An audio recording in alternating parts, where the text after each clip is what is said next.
সম্মানিত দিনী ভাই বোন, আব্দুল্লাহ ইবনে আমর বলেন রাসূল সাল্লাল্লাহু আলাইহি সাল্লাম বলেছেন, মান জাহাদাহু বিয়াদিহি ফাহুয়া মুমিন। কেউ যদি জোর করে দাওয়াত দেয় সে মুমিন। জোর করে দাওয়াত দেয় মানে ভাতিজার দোকানে ল্যাংটা মেয়ে নাচছে, লাথি দিয়ে টিভি ভেঙে দিবেন, তার নাম ক্ষমতা। জোর করে যে দাওয়াত দেয় সে মুমিন। আমান জাহাদাহুম বিলিসানিহি, মুখের মাধ্যমে কথা বলে যে দাওয়াত দেয় সেও মুমিন। আমান জাহাদাহু বিকলবিহি ফাহুয়া মুমিন, যে অন্তর দিয়ে অন্যায়কে ঘৃণা করে সেও মুমিন। ওয়ালাইসা ওয়ারা যালিকা মিনাল ঈমানে হাব্বাতা খারদাল, এটুকু নেই যার, তার ঈমান সরিষার সমপরিমাণও নেই। আপনি দোকানে বসে আছেন, মাথায় টুপি দিয়ে দোকানে ল্যাংটা মেয়ে নাচছে, তখনও কি আপনার ঈমান আছে? আপনি বলছেন দোকানদার টিভি ব্যবহার করছে, আপনি কে? আপনাকে খারাপ লাগে না কেন? তার মানে আপনার ঈমান কাজ করে না। আপনি অন্যায়কে ঘৃণা করতে পারেন না। আপনার স্ত্রী কিস্তিতে টাকা তোলে, আপনি তাকে ঘৃণা করতে পারেন না। আপনার ছেলে ব্রাজিলের পতাকা ঝুলাই, আপনি তাকে ঘৃণা করতে পারেন না। আপনার ছেলে মেয়ে অন্যায় করে, আপনার মেয়ে আপনার চোখের সামনে নেইল পালিশ নখে দিয়ে চলে, পাঞ্জার পাঞ্জার চুল খাটো করে জাতিকে দেখিয়ে চলে, অঙ্গ প্রত্যঙ্গ জাতিকে দেখিয়ে চলে, আপনাকে খারাপ লাগে না। হজ করলেও হবে না, তাহাজ্জুদ পড়লেও হবে না, আপনার ঈমান নাই, এ কথাই ঠিক। ঈমান যত বেশি হবে পাপ তত কম হবে, ঈমান যত কম হবে পাপ তত বেশি হবে। বাচ্চা বসো, ওই বাচ্চাটা হেঁটে যাচ্ছে কি করে আপনার সামনে? আপনি তো নিজে খেয়াল করবেন। রাসূল সাল্লাল্লাহু আলাইহি সাল্লাম যা বললেন তাতে বোঝা যায় যারা জোর করে আল্লাহর পথে দাওয়াত দেয় সে মুমিন, যে বক্তব্যের মাধ্যমে দাওয়াত দেয় সেও মুমিন, যে পাপকে অন্তর দিয়ে ঘৃণা করে সেও মুমিন। পাপকে অন্তর দিয়ে ঘৃণা করা কেমন, কি জিনিস সেটা? একটা মানুষ বদনাম করছে শুনে চুপ থেকে গেলেন, তাহলে আপনি অন্তর দিয়েও পাপটাকে ঘৃণা করলেন না। আপনি এক জায়গাতে অন্যায় হচ্ছে সেখানে বসে আছেন, তাহলে আপনি পাপটাকে আপনার অন্তর দিয়ে ঘৃণা করলেন না। আপনি জোর করে ঠেকাতে পাচ্ছেন না, মুখেও বলতে পাচ্ছেন না, তা আপনি সেখান থেকে উঠে যাবেন, তাহলে বোঝা যাবে যে আপনি অন্তর দিয়ে ঘৃণা করেন। তখন আপনি মুমিন, আপনার ভিতরে একটু ঈমান আছে। যদি আপনি তাদের সাথেই চলেন, তাদের সাথেই থাকেন, তাদের সাথেই খান, তাহলে বুঝতে হবে সালাত আদায় করেন বটে কিন্তু ঈমান নেই, তাহাজ্জুদ পড়েন বটে কিন্তু ঈমান নেই। ঈমান যত বেশি হবে পাপ তত কম হবে, ঈমান যত কম হবে পাপ তত বেশি হবে, এ কথাই ঠিক।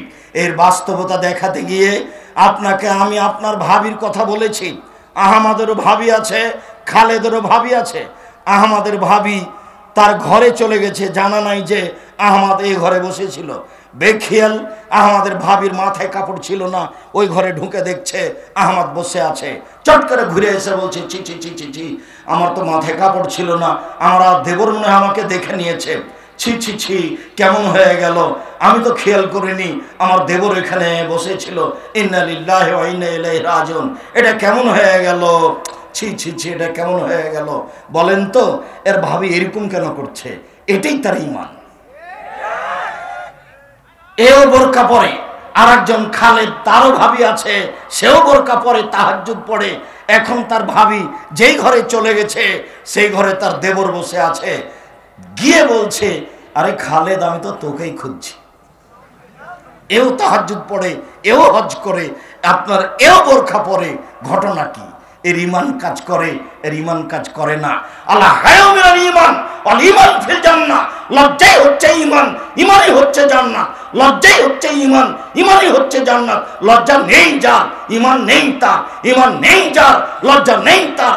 রাসূল সাল্লাল্লাহু আলাইহি ওয়াসাল্লাম বলছেন, আল্লাহ হায়া ওয়াল ঈমান কারনাউ জামিয়া, লজ্জা এবং ঈমান দুটো একসাথে থাকে, লজ্জা এবং ঈমান দুটো একসাথে থাকে। এই যে রফিয়া আদম রফিয়াল আখার, যখন লজ্জা উঠে যায় ঈমান চলে যায়, যখন লজ্জা চলে যায় তখন ঈমান চলে যায়। একটা না থাকলে আরেকটা থাকতে পারে না।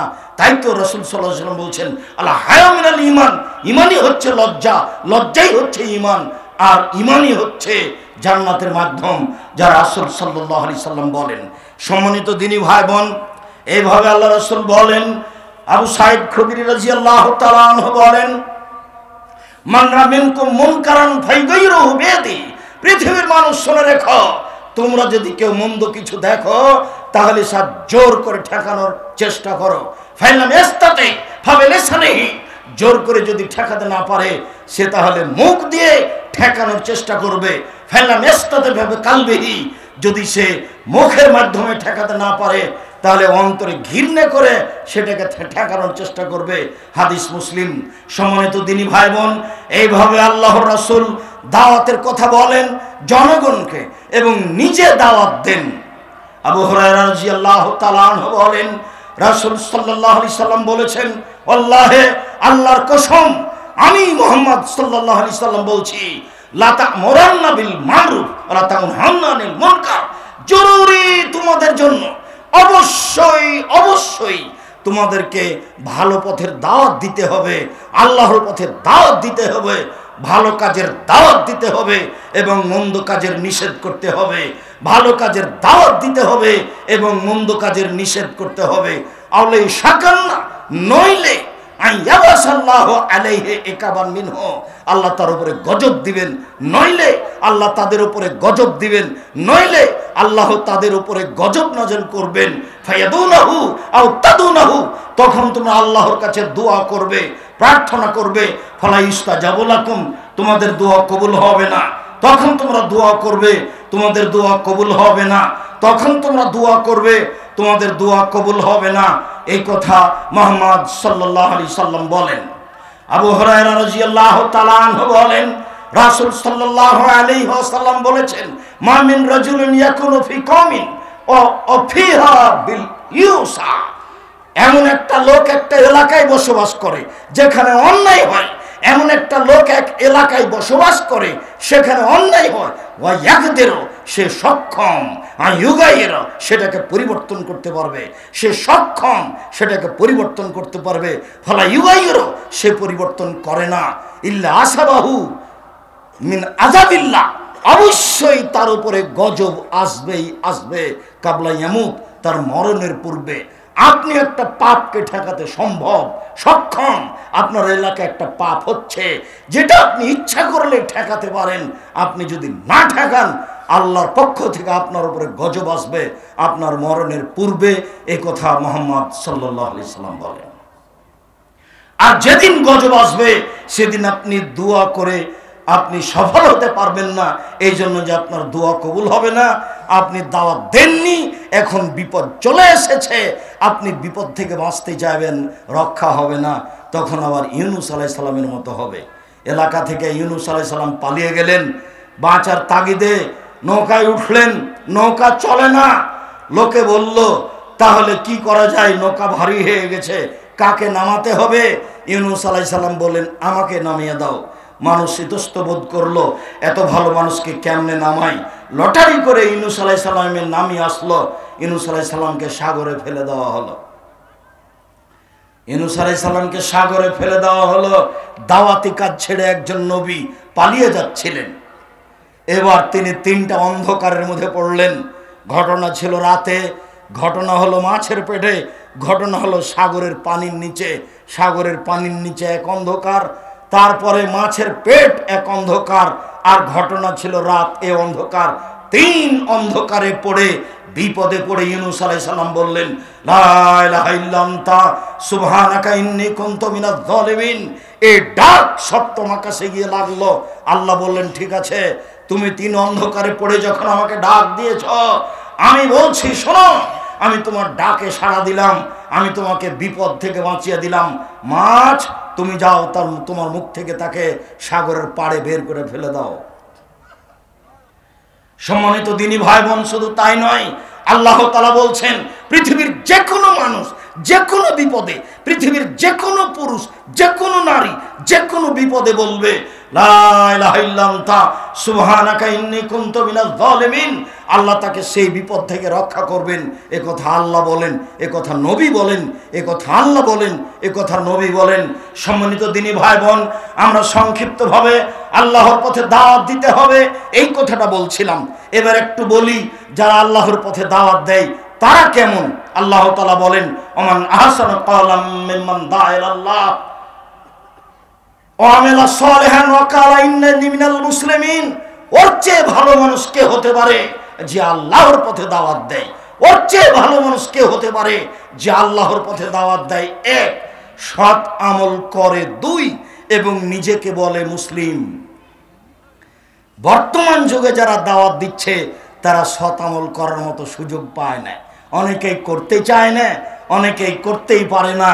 আমি এর বাস্তবদর্শী, যেটা আমি দেখতে পাচ্ছি। ও তো ব্যস্ত থাকে যাতায়াত নিয়ে, ও তো ব্যস্ত থাকে টাকা পয়সা নিয়ে, ও তো ব্যস্ত থাকে খাওয়া নিয়ে। ও আমল করবে কি? আল্লাহ তাআলা বলছেন যে আল্লাহর পথে দাওয়াত দিল, সৎ আমল করলো এবং নিজেকে মুসলিম মনে করলো, সেই পৃথিবীতে সবচেয়ে ভালো মানুষ। এ কথা আল্লাহ তাআলা বলেন। আল্লাহ তাআলা বলেন, সুম্মা কানা মিনাল্লাযীনা আমানু ওয়া আমিলুস সালিহাত ওয়া তাওয়াসাউ বিস-সাবরি ওয়া তাওয়াসাউ বিল মারহামা উলাইকা আসহাবুল মাইমানা। ওরাই ভালো যারা মানুষকে পরস্পরে হকের উপদেশ দিল, যারা পরস্পরে মানুষকে ধৈর্যের পরামর্শ দিল, তারাই হলো সফল মানুষ, তারাই হলো ডানপন্থী, তারাই হলো সফল মানুষ। একদিন দাওয়াতে এসেছি, জুমার খুতবার পরেই চলে গেলাম। এর নামই কি ধৈর্য? টাকা পয়সা নিয়ে দান না করে খেয়ে টাকা পয়সা শেষ করে চলে গেলাম। কোনো হোটেলে কোনো খাদ্যই ছিল না, দুপুরে সব শেষ। সে কথা আমাকে বলা হচ্ছে, খেয়ে খেয়ে টাকাটা রেখে চলে গেলেন। এটা জামিয়া সালাফিয়া, এখানে দাওয়াতের কাজ হয়। এসেছেন আপনি আমার দিনী ভাই, আপনি আমার দিনী বোন, আপনাকে আমি অনেক ভালোবাসি, এই কথাই ঠিক। যেই স্বাদ, যেই ভালোবাসা নিয়ে এসেছেন, সেটা যেন পরকালের বিনিময় হিসাবে কাজ করে, এটা জরুরি। এটা আপনাকে করতে হবে, নইলে আশাটুকু যেন আপনার জন্য উল্টা বিপদ না হয়। মহান আল্লাহ বলেন, ওয়াল আসর, কালের কসম, ইন্নাল ইনসানা লাফি খুসর, নিশ্চয় মানুষ মাত্রই ক্ষতিগ্রস্ত। আমি যুগের কসম করে বলছি, আমি কালের কসম করে বলছি, মানুষ মাত্রই ক্ষতিগ্রস্ত।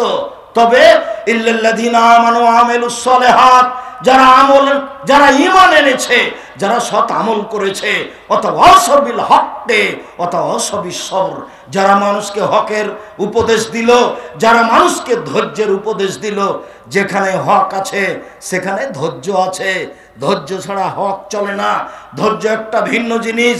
ধৈর্য দিয়ে মানুষ সফলতা অর্জন করতে পারে, তবে মনে হয় সে পারবে না, সে যে ধৈর্য ধারণ করলো। আসলে তা নয়। আল্লাহ তাআলা আমাদের নবীকে বলছেন, ফাসবির সাবরান জামিলা। মুহাম্মদ সাল্লাল্লাহু আলাইহি সাল্লাম, আপনি উত্তম ধৈর্য ধারণ করুন। আল্লাহ তাআলা আমাদের নবীকে বলেন, আসবির আলা মা ইয়াকুলুন, ওরা যা বলে এই কথার উপরে আপনি ধৈর্য ধারণ করুন। ওরা বলে মুহাম্মদ পাগল হয়েছে, ওরা বলে মুহাম্মদকে জিনে ধরেছে, ওরা বলে মুহাম্মদকে জিনে ধরেছে, মুহাম্মদ পাগল হয়েছে, এ দিন ধর্ম বিকৃত করেছে, একে ঢেল মারো, এর গায়ে ধুলা ছিটিয়ে দাও, একে এলাকা থেকে তাড়িয়ে দাও, একে হত্যা করো, একে জেলখানায় বন্দি করো। ওরা যা বলে বলুক না কেন, তুমি ধৈর্যের পরিচয় দাও। সম্মানিত দিনী ভাই বোন, আমি আপনাদেরকে পরস্পরের ধৈর্যের কথা বলার জন্য অনুরোধ জানাচ্ছি, যেটা একটা দাওয়াতি কাজ। যারা পরস্পরে ধৈর্যের উপদেশ দিবে, যারা পরস্পরে হকের উপদেশ দিবে, তারাই হবে ঈমানদার, তারাই হবে সফল। এ কথা আল্লাহ তাআলা কালের কসম করে বলেন। সম্মানিত দিনী ভাই বোন, আল্লাহ তাআলা এইভাবে বলেন, রাসূল সাল্লাল্লাহু আলাইহি সাল্লাম বলেন, মান দা ইলাল্লাহ আলা খাইরিন, কেউ যদি মান দাল্লা আলা খাইরিন ফালাহু মিসলু আজরি ফাইলিহি, আপনি যদি একটা মানুষকে ভালো কাজের আদেশ করেন, তাহলে ভালো কাজ করে যে নেকি পাবে, আপনি আদেশ করার কারণে সেই নেকি পাবেন। আমি আব্দুর রাজ্জাক বিন ইউসুফ নিজেই মাঝে মধ্যে বলি, আপনাদের সামনেও বলি, আসলে আমি দাওয়াত দিয়ে তেমন সফলতা অর্জন করতে পারছি তা আমার মনে বলে না। যেভাবে চলছি, যেভাবে খাচ্ছি, যেটুকু মানুষ সহযোগিতা করছে, তাতে বিচারের মাঠে আমি জবাব দিতে পারবো, এটা আমার মনে বলে না। তবে জনগণ আমার কথা শুনে যেভাবে আমল করে, ওর আমল থেকে যদি আমি কিছু পাই, এই দিয়ে যদি বিচারের মাঠে টিকতে পারি, এটা আমার মনে আমাকে অনেক সময় আশ্বস্ত করে। বিমানবন্দরে মাঝে মধ্যেই একটার পর একটা ঘটনা ঘটেই থাকে। তার একটা ঘটনা আপনাকে শোনায়, 1 মিনিট। একটা লোক এসে বলছে, সালাম দিই, বলছে এত শক্ত করে কথা বলেন কেন? আমি বলছি বলতে হবে, জরুরি, এজন্যই বলি। জি না, নরম করে বললে হবে না। নরম করে বললে হবে না। না, নরম করে বললে হবে। আপনি এত শক্ত করে বলবেন কেন? তখন আমি বললাম, এখন বিমানবন্দর জরিপ করা হোক।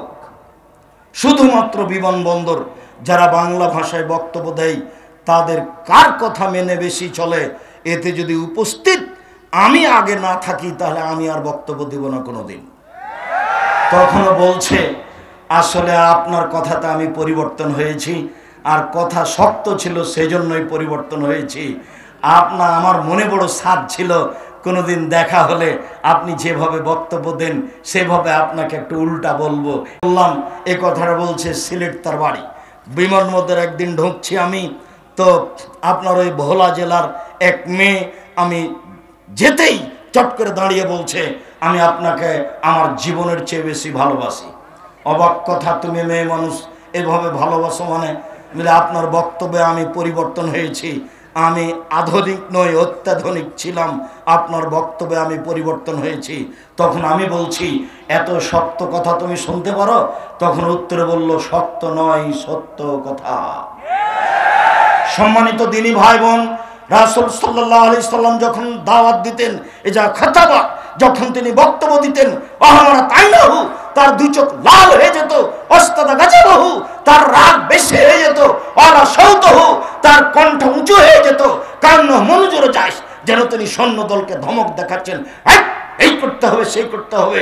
এটা ছিল তার বক্তব্যের গতি।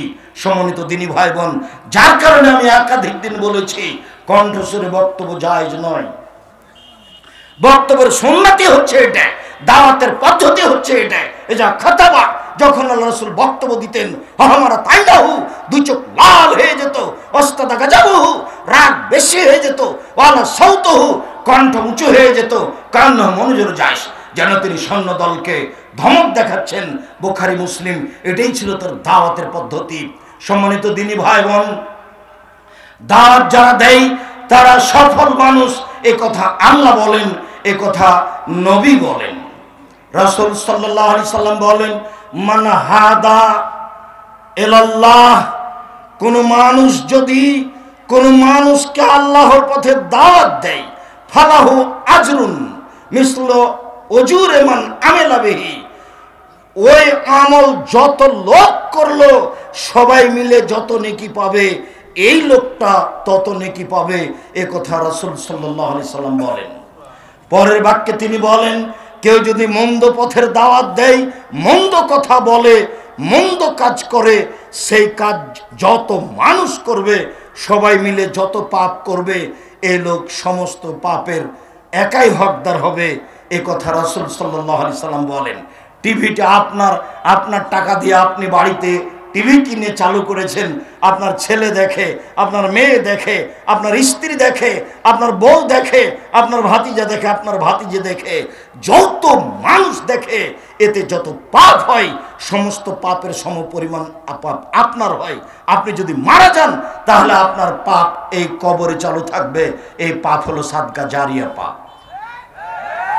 সেটা দোকান হোক, সেটা সিনেমা হোক, সেটা যাত্রা হোক, সেটা টিভি হোক, প্রত্যেক যেটা পাপের পথ আপনি চালু করবেন, ওই পাপ যতদিন থাকবে, যত মানুষ তাতে অংশগ্রহণ করবে, ওরা সবাই মিলে যত পাপ অর্জন করবে, আপনার একাই তত হবে। এ কথা রাসূল সাল্লাল্লাহু আলাইহি সাল্লাম বলেন। তিনি বলেন, মান সান্না সুন্নাতান ফিল ইসলামে, কেউ যদি কোন সুন্নাতকে সমাজে চালু করে, মরে যাওয়া সুন্নাতকে, তাহলে সে নেকি পাবে, এবং ওই সুন্নাত যত মানুষ পালন করবে এতে যত নেকি হবে, যেই চালু করেছে সে একাই তত নেকি পাবে। এ কথা মুহাম্মদ সাল্লাল্লাহু আলাইহি সাল্লাম বলেন। রাসূল সাল্লাল্লাহু আলাইহি সাল্লাম বলেন, বাদাল ইসলামু গারিবা শায়াউদু কামা বাদা গারিবা ফাতুবালিল গুরবায়ে, ইসলাম সংখ্যালঘু অবস্থায় পৃথিবীতে ছড়িয়ে পড়েছে, আবার সংখ্যালঘু অবস্থায় পৃথিবী থেকে বিদায় নেবে। সংখ্যালঘু অবস্থায় যারা আছে তারাই হলো সফল মানুষ। এই কথা বলার পরে তিনি বলেন, হুম আল্লাযীনা ইসলাহুনা মা আফসাদান নাসু মিন বাদি, এরাই সফল মানুষ যারা দাওয়াত দিয়ে দিয়ে ওই সুন্নাতগুলি চালু করেছে যে সুন্নাতগুলি মরে গেছিল, ওই আমলগুলি চালু করেছে যে আমলগুলি সমাজে ছিল না। সম্মানিত দিনী ভাই বোন, আপনাকে আমি কয়েকটা আমল দেখাই, তার একটা আমল দেখাই। সালাতের মধ্যে আমরা একবার আঙ্গুল উঠাতাম, যা কিয়ামত পর্যন্ত প্রমাণ করা যাবে না, ওটা একটা বিদআত আমল। এখন আমরা চলমান আঙ্গুল উঠাই, এ দিয়ে শয়তানকে হত্যা করা হয়। একটা ভালো আমল চালু হয়েছে। সম্মানিত দিনী ভাই বোন, আপনাকে আমি আরো আমলের কথা বলি যে আমাদের দেশে সালাতের পরে 5 ওয়াক্ত সালাতের পরে হাত তুলে দোয়া হতো, সবাই মিলে চিল্লাচিল্লি করে হাত তুলে দোয়া করা হতো। এখন এই বিদআত আমলটা উঠে গেছে, এখানে একটা সুন্নাত আমল চালু হয়েছে। আসসালামু আলাইকুম রহমতুল্লাহ, আসসালামু আলাইকুম রহমতুল্লাহ। এরপরে যা জিকির আজকার আছে সেটা হবে, এটাই হলো সুন্নাত। সবাই মিলে হাত তুলে দোয়া করে একটা বেদাতি আমল করে চলে যাবে, এটাই হলো বিদআত। সম্মানিত দিনী ভাই বোন, আমাদের সমাজে ছিল যে মানুষ মারা যাওয়ার সাথে সাথে তাকে কাপড় দিয়ে ঢেকে দিতে হবে, তারপরে তাকে কেবলামুখী করতে হবে। হ্যাঁ, কাপড় দিয়ে ঢেকে দিতে হবে এ কথাই ঠিক, তবে তাকে কেবলামুখী করতে হবে এ কথা ঠিক নয়, এটা বিদআত। তারপরে লোকটিকে ওযু দিয়ে গোসল দিতে হবে, এটাই সুন্নাত। গোসল ওকে বাম কাতে শইয়ে দিয়ে ডান কাতে পানি ঢেলে গোটা শরীরকে ভিজিয়ে সুন্দর করে 3 বার ধৌত করতে হবে। তারপরে সাদা 3টি কাপড়ের উপরে তুলে দিতে হবে, ডান দিকের কাপড় বামে, বাম দিকের কাপড় ডানে। এটাই হয়ে গেল গোসল। যদি আপনাকে খারাপ লাগে তাহলে আপনি বিশেষ অঙ্গ লজ্জা স্থান ধোয়ার সময় হাতে কিছু ন্যাকড়া ব্যবহার করতে পারেন। যদি খারাপ না লাগে কোনো সমস্যা নেই, সাথে সাথে পেট চেপে পেশাব পায়খানা বের করতে হবে, এটা হলো বিদআত। সাথে সাথে তাকে উঠাতে হবে, বসাতে হবে, এটা হলো বিদআত। সাথে সাথে গোসল দেওয়ার পূর্বে তার গোপ ছোট করতে হবে, এটা বিদআত। সাথে সাথে গোসল দেওয়ার পূর্বে তার নিচের লুম পরিষ্কার করতে হবে, এটা বিদআত। সাথে সাথে গোসল দেওয়ার পূর্বে তার নখ ছোট করতে হবে, এটা বিদআত। শ্বাস বন্ধ হয়ে গেছে, সব কাজ বন্ধ হয়ে গেছে, আর কোনোটা চালু নেই। শ্বাস চলে যাওয়ার পূর্বে এগুলি সুন্নাত ছিল, এগুলি করা জরুরি ছিল, এখন না। এখন শুধুমাত্র ওযু দিয়ে গোসল দিতে হবে। আমরা মানুষকে বলে আসছি এইভাবেই কত সুন্নাত সমাজে বেদাত হিসেবে ছিল, সেগুলো উঠিয়ে দিয়ে সুন্নাত চালু করার প্রাণপণে চেষ্টা করছি। লাশকে সামনে রেখে কোনো বক্তব্য চলবে না, শুধুমাত্র ঋণের কথা বলা হবে। এমপি মন্ত্রী কারো বক্তব্য এখানে চলবে না, শুধুমাত্র ঋণের কথা বলে জানাজা পড়াতে হবে, এটাই সুন্নাত। সাথে সাথে লাশটাকে নিয়ে যাওয়ার সময় আগে মাথা পিছে পা, নইলে বেদাত হবে, এগুলো কথা নয়। যেটা সুবিধা হবে সেটাই নিয়ে যাবে। ঘাড় পরিবর্তন করতে হবে, এটা বিদআত। প্রয়োজনে 10 বার কাঁধ পরিবর্তন করব, এটাই সুন্নাত। নিয়ে যেতে যেতে 3 বার নামাতে হবে, এটাই বিদআত। প্রয়োজনে 10 বার নামাবো, এটাই সুন্নাত। ওখানে লাশটা না রাখা পর্যন্ত কেউ বসতে পাবো না, এটাই বিদআত। যে যখন গেছে সে তখন বসবে, এটাই সুন্নাত। লাশটাকে রাখার সময় দোয়া পড়তে হবে, এরপরে তাকে পুরো ডান কাতে রাখতে হবে, অলের সাথে লাগিয়ে দিয়ে। আগে শুধুমাত্র মুখটা কেবলার দিকে করার ব্যবস্থা ছিল, মনে করতে এটাই সুন্নাত। এটা সুন্নাত নয়, এটাই বেদাত। শুধুমাত্র মুখটা কেন, গোটা শরীরটাকে কেবলার দিকে করতে হবে, এটাই সুন্নাত। হাতটা বুকের উপরে বেঁধে নামাজি দেখা হতো, এটা নয়, বরং হাতটা পাশে থাকবে, এটাই সুন্নাত। সম্মানিত দিনী ভাই বোন, এলাকার লোক অনেক উপস্থিত হয়েছে, এক ডালি মাটি নিয়ে সবার হাতে ছয়া নিতে হবে, এটাই হলো বিদআত। যারা মানুষ উপস্থিত হয়েছে তারাই মাটি দিবে, যারা উপস্থিত হয়নি দিবে না। যারা উপস্থিত হয়েছে মাটি বেশি হয়ে গেছে এমনি ঘুরে যাবে, তারা ডবল নেকি পেয়ে যাবে। রাসূল সাল্লাল্লাহু আলাইহি ওয়াসাল্লাম বলেছেন, জানাজায় 1 কেরাত, মাটি দেওয়া পর্যন্ত 2 কেরাত, আপনি 2 কেরাত নেকি পেয়ে যাবেন। 1 কেরাত হলো উহুদ পাহাড়ের সমান। সম্মানিত দিনী ভাই বোন, এরপরে মাটি দিয়ে চলে যাবেন, দোয়া পড়ে আল্লাহুম্মা মাগফির লাহু ওয়া সাব্বিতহু, সুন্নাত। এখন আপনি সবাই মিলে হাত তুলে দোয়া করবেন, এটা হলো বিদআত। আপনি এখানে খেজুর ডাল পুঁতে দিবেন, এটা হলো বিদআত। খেজুর ডাল পুঁতে দিবেন না, এমনি রেখে দিবেন, এটা হলো সুন্নাত। কুকুরকে ঠেকানোর জন্য, সিরগালকে ঠেকানোর জন্য অন্য কিছু করতে পারেন, সেটা ভিন্ন কথা। সম্মানিত দিনী ভাই বোন, বলছিলাম রাসূল সাল্লাল্লাহু আলাইহি সাল্লাম এইভাবে দাওয়াতের কথা বলেছেন এবং এইভাবে দাওয়াত দিলে এরকম ফজিলত হবে, এ কথা তিনি বলেছেন।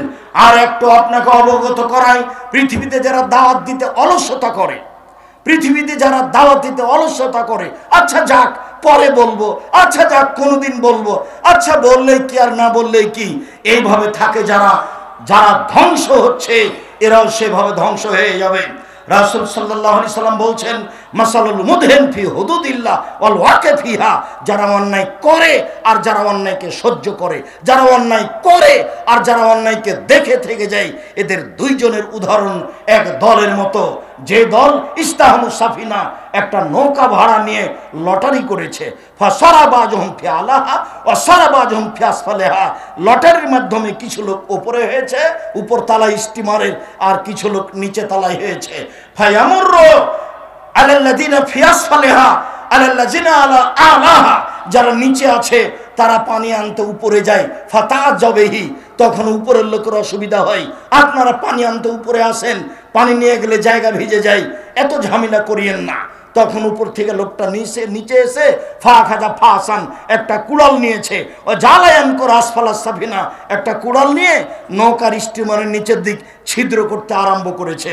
উপর থেকে এসে বলছে, মালা দোস্ত কি খবর, তুমি এইভাবে নিচের দিক ছিদ্র করছো কেন? তখন লোকটা বলছে, দেখেন উপরে পানি আনতে গেলে আপনাদের অসুবিধা হয়, আর আমাদের পানিরও খুব প্রয়োজন, তাই নিচের দিক ছিদ্র করে পানি বের করছি। রাসূল সাল্লাল্লাহু আলাইহি সাল্লাম বলছেন, পৃথিবীর মানুষ শোনো, আনজাহু, ও যদি নিজেকে ঠেকায় তাহলে তাকেও বাঁচাতে পারবে, স্টিমারের সবকে বাঁচাতে পারবে। তারাকুহু, ও যদি ছেড়ে দেয়, যাক ওর যা মনে লাগে করুক, আহলাকুহু আহলাকুন ফুসাহুম, তাহলে নিজেকে ধ্বংস করবে, স্টিমারে যত লোক আছে সবাকে ধ্বংস করবে। স্টিমার ডুবে গেলে কেউ রক্ষা পাবে না। হাদিস বুখারী মুসলিম।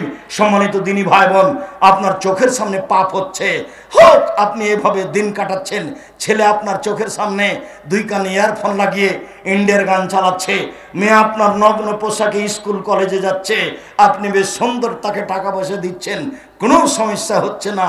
কোনো বাপ আবার মেয়েকে ঢাকা বিশ্ববিদ্যালয়ে ভর্তি করে দিয়ে 3 চিলেই চলে যাচ্ছে লন্ডন, ওখানে বাপে তাসবিহ টিপে ধর্মের নামে, এখানে মেয়ে তাসবিহ টিপে প্রেমের নামে। এইভাবে কি সংসার চলবে? এইভাবে কি শরীয়ত চলে?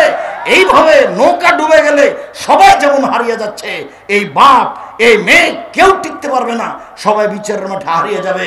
তাই তো রাসূল সাল্লাল্লাহু আলাইহি ওয়াসাল্লাম বলছেন, 3 শ্রেণীর মানুষ জাহান্নামে যাবেই, 3 শ্রেণীর মানুষ জাহান্নামে যাবে। 1, মদনুল খামর, যারা নিয়মিত বিড়ি তামাক জর্দা সিগারেট গুল খায় তারা জাহান্নামে যাবে। 2, আর রাজরাত মিনান নিসায়ে, পুরুষের বেশধারী নারী, যারা পুরুষের জুতা স্যান্ডেল পরে, যারা পুরুষের শার্ট প্যান্ট পরে, যারা পুরুষের পোশাক পরে, তারা জাহান্নামে যাবে। যারা গেঞ্জি গায়ে দিয়ে চলে, নগ্ন পোশাকে চলে, তারা জাহান্নামে যাবে। 3, আপনি দায়ুস আল্লাযী কিরফি আলাল খাওয়াসা, যে তার বাড়িতে বেহায়াইর সুযোগ দিয়েছে, সুযোগ্য পিতা, ক্ষমতা আছে আপনার, টাকা আছে আপনার, দখল আছে আপনার, বাড়ি আপনার, ঘর আপনার, মেয়ের পোশাক পাতি আপনার, মেয়ের টাকা পয়সা সবকিছু আপনার, আপনার চোখের সামনে মেয়ে নগ্ন পোশাক পরে, চোখে মুখে আসকারা মাস্কারা লাগিয়ে, এ নখে নেইল পালিশ দিয়ে, এইভাবে নগ্ন পোশাকে রাস্তাঘাটে ঘুরবে, স্কুল কলেজে চলে যাবে, আর আপনাকে সেটা ভালো লাগবে, আপনি কিছুই বলবেন না। বিশ্বাস করেন, বিচারের মাঠে টিকতে পারবেন না। নৌকা ডুবে গেলে টিকবে না যেমন কেউ, আপনিও বিচারের মাঠে টিকতে পারবেন না, আপনার নৌকা ডুবে গেছে। সম্মানিত দিনী ভাই বোন, আপনাকে আমি সতর্ক এ ব্যাপারে বারবার করছি। এরপরে সংক্ষিপ্ত বলি, মাওলানা সাহেব তো দাওয়াত দিলেন, খুব আমাদেরকে বললেন, নিজে কি করলেন, এবার হুজুরের কাছে চলে যায়। সম্মানিত দিনী ভাই, হুজুরের ব্যাপারে রাসূল সাল্লাল্লাহু আলাইহি ওয়াসাল্লাম বলছেন, পৃথিবীর মানুষ শুনে রেখো, ইজাবির রাজুল ইয়াউমুল কিয়ামা ওয়াইলকা ফিন্নার, মাওলানা সাহেবকে জাহান্নামে নিক্ষেপ করা হবে। ফাতান্দালে কাত্তাবহু, মাওলানা সাহেবকে জাহান্নামে নিক্ষেপ করার সাথে সাথে তার ভুঁড়িটা বের হয়ে যাবে। ফায়াদুরু কামা তাদুরুল হিমারু বিরাহাহু, তখন সে ঘুরতে থাকবে ঝুলন্ত নাড়ি ভুঁড়ি নিয়ে জাহান্নামের ভিতরে। গরুর পায়ে ধান মারার সময় গরু যেমন ধানের উপরে ঘুরে, এই দৃশ্য দেখেছেন কোনোদিন?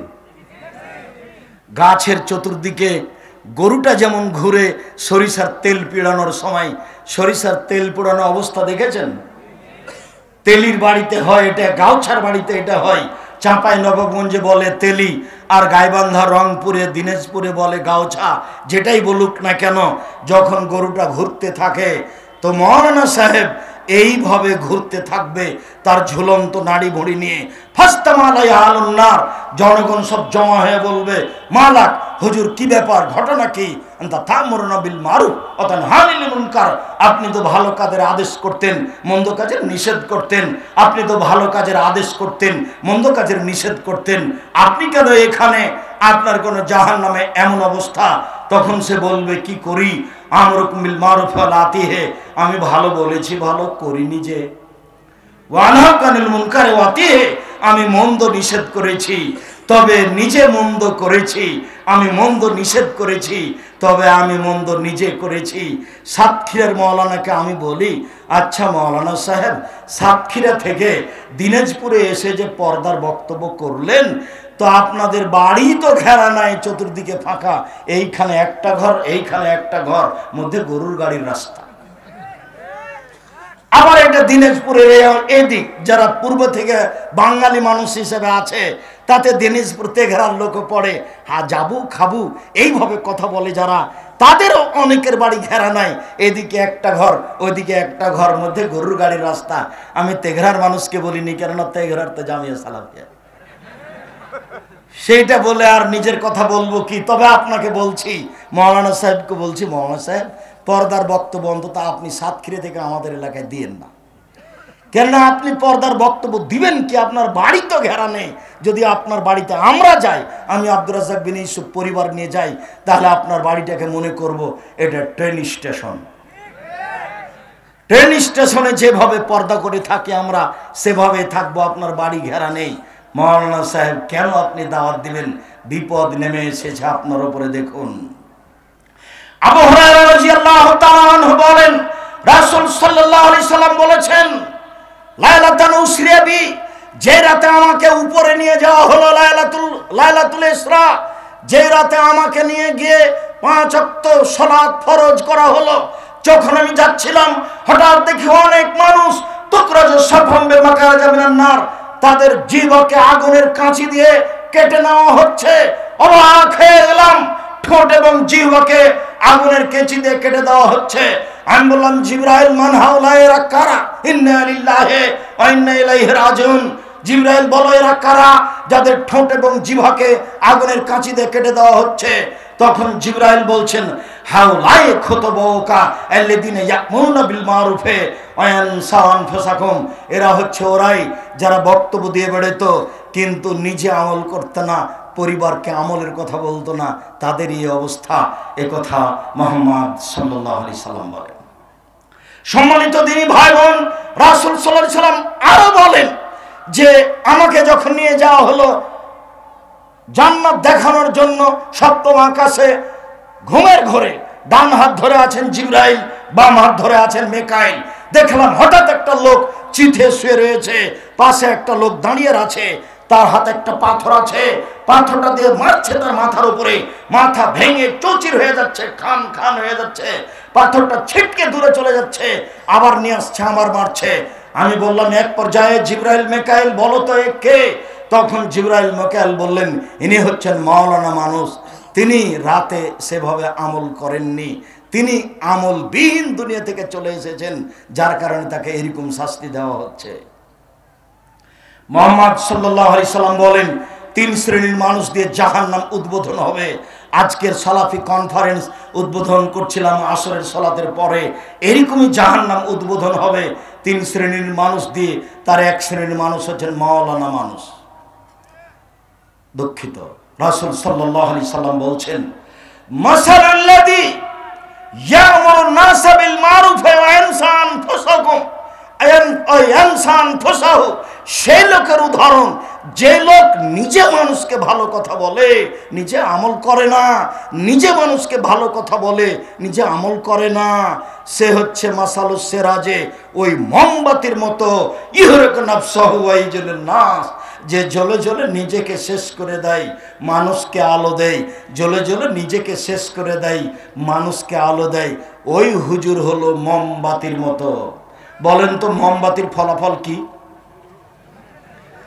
মোমবাতি জ্বলতে জ্বলতে শেষ হয়ে যায়, নিজেকে শেষ করলো বটে, কিন্তু মানুষকে আলো দিল, নিজেকে আলোর মধ্যে আনতে পারলো না, নিজেই শেষ হয়ে গেল। হাদিসটা মুহাম্মদ সাল্লাল্লাহু আলাইহি ওয়াসাল্লাম বলছেন, এটা রাসূলের মুখের কথা। উপদেশ বইটা দেখেন, আল্লাহর পথে দাওয়াতে হাদিস দেওয়া আছে। রাসূল সাল্লাল্লাহু আলাইহি ওয়াসাল্লাম বলছেন, ইন্না আখাফু মা আখাফু আলা উম্মতি, আমার উম্মতের উপরে সবচেয়ে যেটা বড় ভয়, আমার উম্মতের উপরে সবচেয়ে যেটা বড় ভয়, সেটা হচ্ছে যে প্রত্যেক সেই ব্যক্তি আলেমুন বিলিসানিহি, কুল্লু মুনাফিক আলেমুন বিলিসানিহি, মুখে বিদ্বান কর্মে মুনাফিক। এই লোকের ব্যাপারে আমার বড় ভয়। মুখে বিদ্বান কর্মে মুনাফিক, মুখে বিদ্বান কর্মে মুনাফিক, এই লোকের ব্যাপারে আমার বড় ভয়। বহু জায়গাতে দেখবেন দাড়ি চাঁচা আছে, প্যান্টটা টাকনোর নিচে আছে, সিগারেট খায়, সমাজের দায়িত্ব পালন করে, আমাদের সামনে বক্তব্য এমন ঝেড়ে দিল যে আব্দুর রহিক সাহেব যে বক্তব্য দিলেন সে বক্তব্য আপনাদেরকে মেনে চলতে হবে, ওকে মেনে চলতে হবে, এটা তার হিসাব নাই। এবং অনেক মানুষই দিন ধর্ম চর্চা করে শুধু মানুষকে ঠেকানোর জন্য, নিজে আমল করে না। এবার শেষ হাদিস দুইটি রাসূলের আপনাকে মনে করার জন্য আবারও স্মরণ করাচ্ছি। যারা মুখে বিদ্বান কর্মে মুনাফিক, আল্লাহর নবী এদের উপরে খুব বড় আশঙ্কা ভয় করেছেন। যারা মুখে বিদ্বান কর্মে মুনাফিক, যারা মুখে বিদ্বান কর্মে মুনাফিক, এদের ব্যাপারে আল্লাহ রাসূল বড় আশঙ্কা করেছেন। সাথে সাথে রাসূল সাল্লাল্লাহু আলাইহি ওয়াসাল্লাম বলেছেন, সেই লোকের মতো হয়েও না যে লোক আল্লাহর পথে দাওয়াত দেয়, সে হলো মোমবাতির মতো, জ্বলে মোমবাতি শেষ হয়ে গেল, নিজে কিছু করতে পারলো না, নিজেকে জ্বালিয়ে দিয়ে মানুষকে আলো দিল। এই হচ্ছে আল্লাহর পথে দাওয়াত দেয়, নিজে আমল করে না। সম্মানিত দিনী ভাই বোন, আমি এই আলোচনার সংক্ষিপ্ত পর্যায়ে আলোচনা করে আপনাকে আবারও বলছি, জামিয়া সালাফের কথাটি। আপনার হয়তোবা ব্যস্ততার কারণে আপনি চলে গেছেন, জামিয়া সালাফিকে তেমন হয়তোবা মূল্যায়ন করতে পারেননি। এখন যে কাল থেকে ছেলেরা যে পিছনে সালাত আদায় করতে চাচ্ছে, তো কিভাবে সালাত আদায় করবে? তাহলে কি ফেরেশতা টাকা পয়সা দিয়ে যাবে, তারা এগুলো সালাত আদায় করবে সেখানে? না, এটা জিনের দেশ, যে জিনের হাতে মসজিদ তৈরি করে দিয়ে যাবে, তখন ছেলেরা সালাত আদায় করবে। দিনী ভাই বোন, আপনারাই টাকা পয়সা দিয়ে প্রতিষ্ঠানের এসব কাজগুলি করেছেন, আপনাদেরকে টাকা পয়সা দিয়ে বাকি কাজগুলি করতে হবে। আমি খাকসার সাধারণ মানুষ, আমি আপনাদের সাথে আছি মাত্র, আমি তো তেমন কিছু করতে পারি না। আমি হচ্ছি কচুর পাতার পানি, কচুর পাতার উপরে পানি থাকে, বাতাস হলে টলমল টলমল করে, কখন পড়ে পড়ে। আমি নিঃস্ব মানুষ, আমার কাছে কোনো পয়সা পাতি নেই। আমার শুধু এটাই কথা যে আমার হাতে টাকা নেই, এ কথা সত্য, এখানে প্রতিষ্ঠান গড়বে এ কথা সত্য, ইনশাল্লাহ গড়বেই গড়বে। আমার হাতে টাকা নেই এ কথা সত্য, এখানে মসজিদ গড়বে এ কথা সত্য, ইনশাল্লাহ গড়বেই গড়বে। আমাদের মতো এই দিনী ভাই বোনদের মাধ্যমেই আল্লাহ তাআলা এই মসজিদ নির্মাণ করবেন ইনশাআল্লাহ। আল্লাহ সর্বশক্তিমান, তিনি জ্ঞানী, তিনি ধনী, তিনি কিভাবে করবেন তিনি ভালো জানেন। তবে আমাদের যেটুকু জিম্মেদারি দিয়েছেন সেটুকুর জিম্মেদারিতে বলছি, আমরা এই 3 সেট মসজিদের লক্ষ্যে আনুমানিক অনুমান করছি ছোটখাটো করতে প্রায় 20 লক্ষ টাকা খরচ হতে পারে। মরবে দিনী ভাই বোনকে এই বৈঠকে দান করার জন্য আন্তরিকভাবে অনুরোধ জানাচ্ছি। আমাদের ছেলেরা শোনো, যারা তোমরা আশেপাশে আছো সবাই আমাদের কাছে আসো।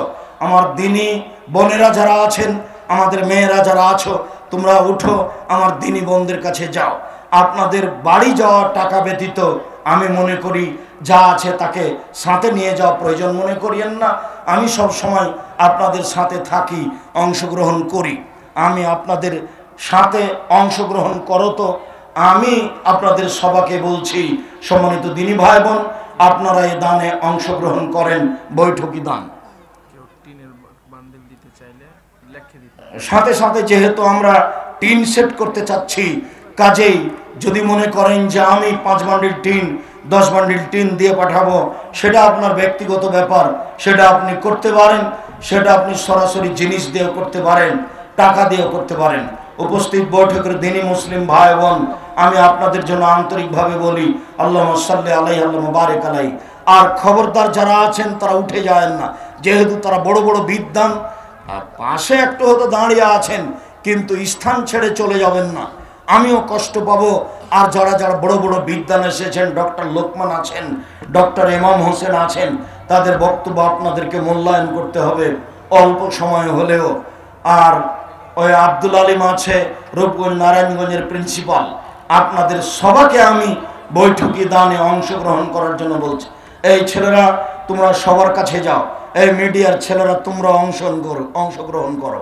তোমরা আবার মনে করো না যে আমাদেরকে বলা হয় না, আমরা তার বাইরে। যারা স্টেজে আছেন তারা সবাই অংশগ্রহণ করবেন। আমি আপনাদের সাথে সব সময় থাকার চেষ্টা করি। আল্লাহ তুমি আমাদের কবুল করো। আল্লাহ তুমি এই গভীর রাতে আমার দিনী ভাই বোনদের যে দোয়া করছি, আল্লাহুম্মা সাল্লি আলাইহি আল্লাহুম্মা বারিক আলাইহি।